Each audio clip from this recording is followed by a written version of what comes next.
Hey everyone, this is Shiny Creeper. Welcome back to another video. Today we will be reviewing an Airbus A321 1/200 scale of Atlas Global Airlines. Now, if you're an aviator or an aviator collector, you would know that Atlas Global is currently, a very valuable model because the plane airliner got bankrupt on the last 5 months. So the aircraft got bankrupt, the airliner got bankrupt even. They used to have a fleet of 25 and they operated for more than 20-ish years. So they were a pretty rooted airline. They had quite a lot of routes or anything. So yeah, and their number of fleets was good. They had both A330s, 321s, and they first operated with MD-80s and 757s. They had one fatal crash, and I think that was it. So yeah, it's a great collector's model, and this model is actually, I will do story time when I turn the camera around. So I'm recommending you a book. It's called For the Love of Physics. This one by Professor Walter Lewin. He's a professor in MIT, so if you're an aviator, you need to love physics. And let's get into this. So we're back at my table right now. Let me review the aircraft. So the book is over here. It's in Turkish, but yeah, you could find it in English since the professor is from the US. So here we have the model. Now let's go down. Now this is a metal model. So it's metal. It's metal. It's and it's quite heavy in the end. It is an Airbus A321, about 15 or 20 centimeters long, and it's a pretty good looking model. So let's review the aircraft. So here we have the Atlas Global livery. Now if you know Air Berlin, the livery looks extremely similar to Air Berlin. And let's get into the details of the aircraft. So it's an Airbus A321 because they had 321 and 330s on their fleets. In the last times of the airlines, they started with 757s and MD-80s, Atlas Global, and this model is metal. Here you have the winglets. Now the winglets aren't the best. You could have had better winglets for this aircraft, but yeah, it's a metal and small model in the end. Let's turn it back over here. You have the APU exhaust. I told you it was metal. It's quite heavy. It's so heavy that the center of gravity is a bit gone when you check out where the wheels are. And let's turn it even more to these horizontal and vertical stabilizers with the tail fin of the aircraft.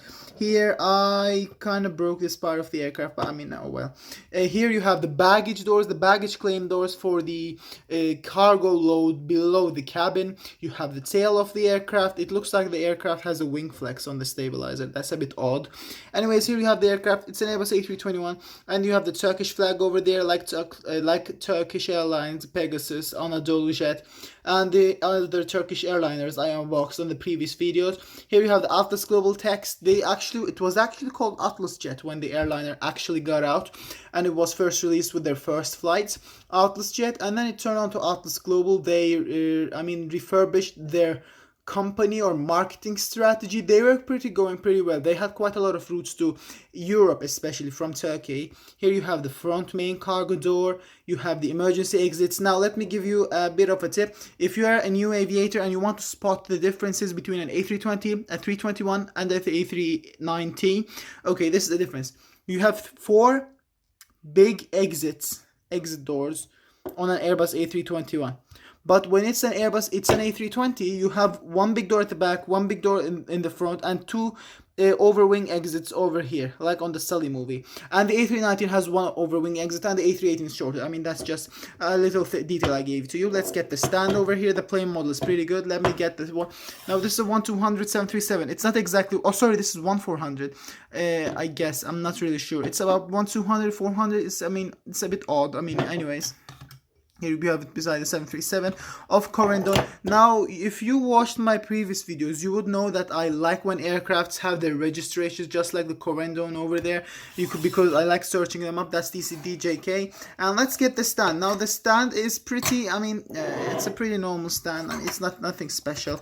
It's kind of a weird reflective glass over here. It's not the best stand. I have this Air Force One over here. It's better than the Air Force One stand over here because, this one is kind of like glass. This is glass, this is plastic, and it's empty, it's not filled up. And this is kind of like plastic covered with a reflective object.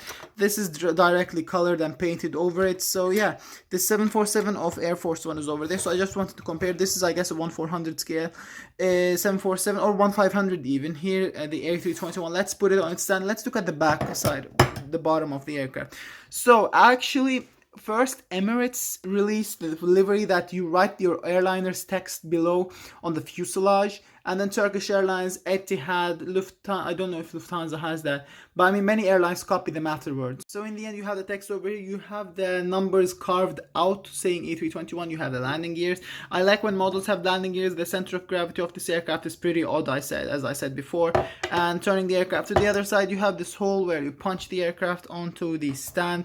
And here it is. Now, the stand isn't very stable, but you know, this model actually has some history in it. Now, when Atlas Global first wanted to make models with or even Turkish Airlines, this has the same story with it. They actually signed a contract with a foreign manufacturer outside of Turkey, and they started reproducing these aircraft. Afterwards, when Atlas Global grew, they wanted the models to be produced by Turkish manufacturers, and these are limited right now. They ended the manufacturing of this, and these are not available. So this has a limited. These are in limited numbers. I got this from Maket Depot, which only had 2 of them. I got this and the Turkish Airlines I showed above, the 777, and it was about $20. So it's not a very cheap model, not a very expensive model again.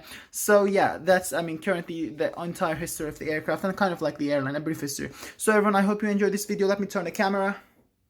Thank you so much for watching this video. I hope you enjoyed it. I hope you got and learned some things, I mean, throughout the review, because I tried to give a bit of history throughout Atlas Global, because it was an airline like Air Berlin and they got bankrupt, and there's something very weird about them, that both Atlas Global's and Air Berlin's livery was really similar. I mean, actually really similar. Check them out. They're great airliners, both of them. I mean, I hope the people and the employees find their jobs, because I mean, probably the people in Air Berlin got their jobs because that went bankrupt in 2017. But Atlas Global just went bankrupt, and because of the coronavirus, the people are in bad times. So anyways, I hope you enjoyed this video. Don't forget this Physics for the Love of Physics book. This is Shiny Cooper.